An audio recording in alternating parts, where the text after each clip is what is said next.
Hey everybody, thanks for coming back for another video. In this one here I want to show you some various marking tools and little tools that I've made over the years that are really handy. Maybe give you some ideas for tools you might want to make, or if you just enjoy looking at unique stuff that's different. As far as I can tell looking, I don't think any of these are made patterned after anything else. Any other tools that I saw, I just made these up. I'll start with this one here. This is a compass that actually my dad made. This is the only tool that my dad made. I made all these others, but he made this, I'm sure it was sometime in the 70s, and it just has a thumb screw here, thumb bolt here, and he soldered a tip of some kind onto it so that the point holds into the whatever you're marking a circle on.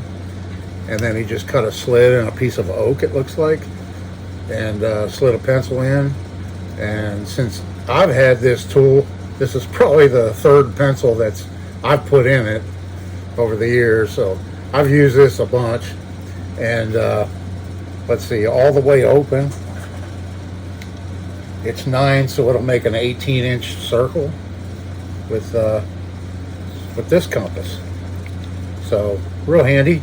I've got another one too I didn't pull down I could show you while we're in the compass. Let me get the dust off of it.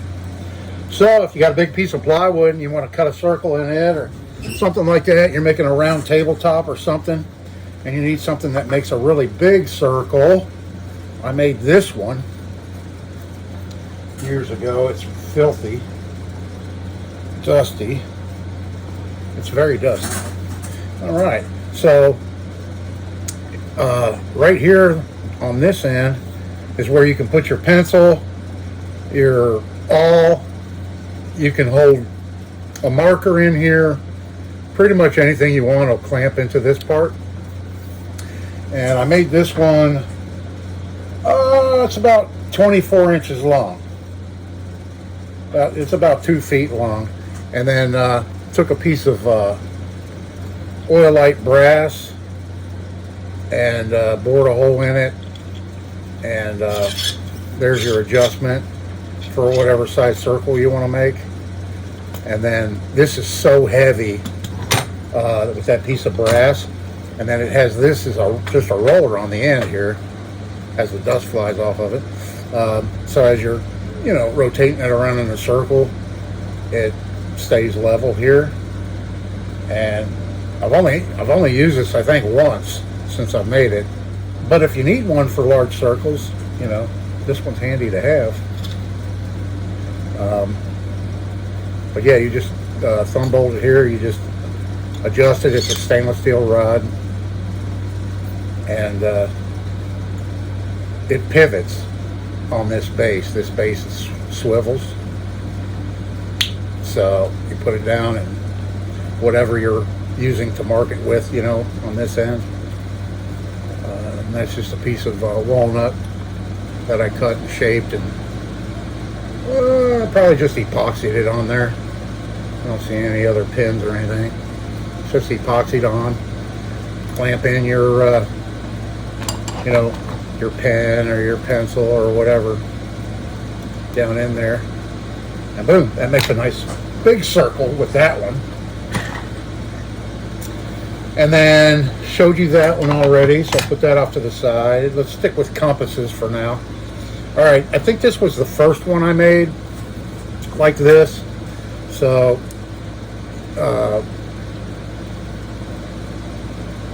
it is brass rod. So yeah, so on this one here I bored a hole into the brass rod, and I put a carbide tip in there, and I made it where it'll make a pretty good sized circle too. And then on this end I just attached a piece of wood and I pinned it onto the brass rod here, and then I bored a couple of holes in a binder clip, and attach it to the wood. And then I put another piece of wood in there just as a spacer to hold the pencil more secure. And this one works really well. It does a good job. I like this, but after I made it, I was like, you know what? I don't have too much. See, when I open up this binder clip, when I squeeze it all the way, that's as far open as I can get it. So it's just big enough to hold a pencil in there or a pen. And I thought, you know, there's times when I want to use a marker to mark stuff. So I made another one after I made that one. And this one's a lot lighter weight. I didn't use any brass on it or anything like that. And there again, a thumb bolt just to loosen it up. And I think I made this one out of oak. It looks like oak. And so I put a piece of rubber in between here. I made a rubber washer so you don't have to really crank down on this knob to hold it secure. Just a little light pressure, and it's going to stay where it's at. And then looks like I used a piece of aluminum, and I soldered a tip, or I believe that's epoxy that I used with some aluminum powder, which makes it stronger, powdered aluminum, and epoxied that tip into it. And then I made it to where I used a binder clip the same as the other one, drilled a couple of holes in it so I could attach it to the wood. But on this one, I made it to where I can open this up, see how much farther I can get this open. Now, because of that feature, I can clamp a Sharpie in there, and if I wanted to make a circle on glass, or something like a shiny piece of stainless steel that would be hard to mark with a pencil and see it good, you know, I can use a fine tip Sharpie or something like that in it. Or if you wanted to use just a regular pen, that'll clamp in there fine. See, and then, you know, you can adjust it, and then boom, there you go. So it makes it a lot more versatile, having the clip where it opens up quite a bit, and it can accept a variety of different marking tools, of marking things. Let me see. Here's a paint pen, even a silver paint pen. You could even use that in it and make a really good permanent mark, you know, with paint, make a circle, you know. So that's a really handy compass that I made that accepts all these different things, you know. So there's that one. And you know, very simple to make. I didn't spend any time at all on this, really. I mean, it didn't take a whole lot of time to make this or to come out like that. Let's see. I've got a couple of marking gauges. This one I did a video on before. I don't think it's had very many views, but I think I used a tubing cutter blade, I believe. That's what that is. And I just drilled and tapped stainless steel rod, 3/16 stainless steel rod, to accept a bolt, to put that in. And then I've got another one of those threaded inserts right there for this, and a nice piece of burl walnut, and there's your marking gauge. Yeah, so there's your marking gauge. You get the idea. And here's another one I made. Rather than a round type cutter, this one has a carbide scribe in it, and another piece of oil light brass that I bored, drilled and tapped for an Allen headed bolt, and you just slide it and adjust it that way. on a brass rod. And there's another style of marking gauge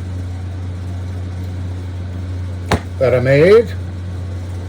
And then this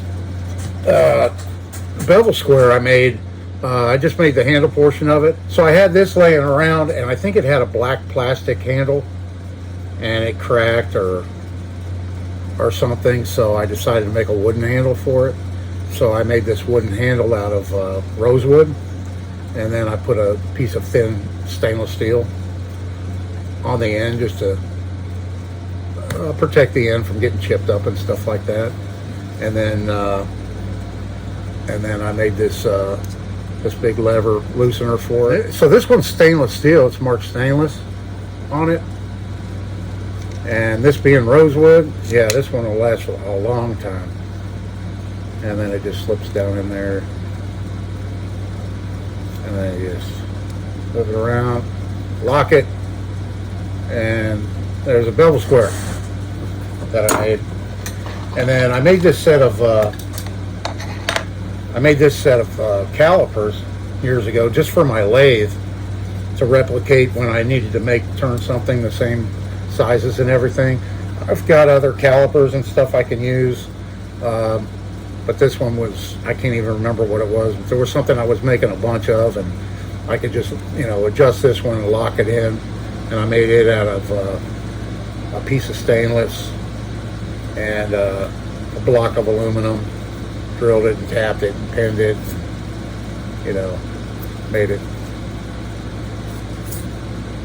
Made a little set of calipers out of it.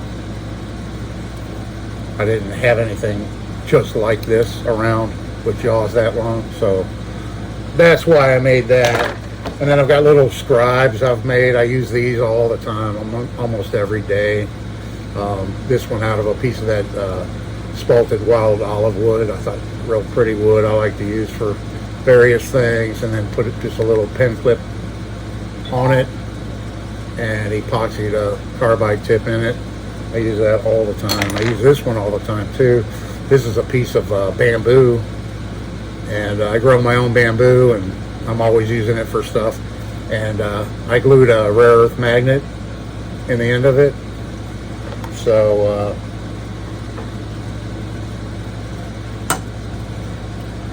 yeah, it's pretty strong, as you can see. Strong magnet, and then the carbide scribe tip there. And then what else? Here's a tool here. I made this many years ago. I was a knife maker, and I made a lot of my own tools for knife making.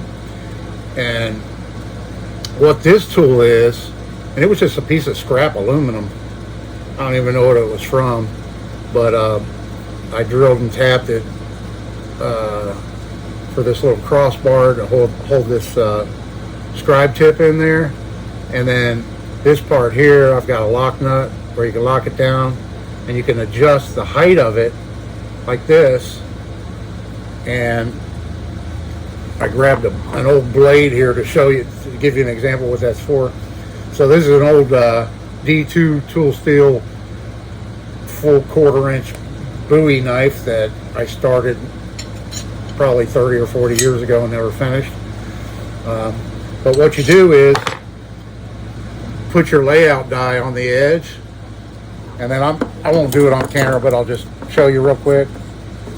So, push it down there. Now let's see if the camera will show up. Let's see if it'll show up in the camera. Yeah, so I didn't get it perfectly adjusted right, but it'll scribe a line right dead center for you if you get it adjusted correctly. And so you get good symmetry on your blade, if you're doing stock removal, doing a hollow grind or what, which is probably what I was going to do on this one, a hollow grind.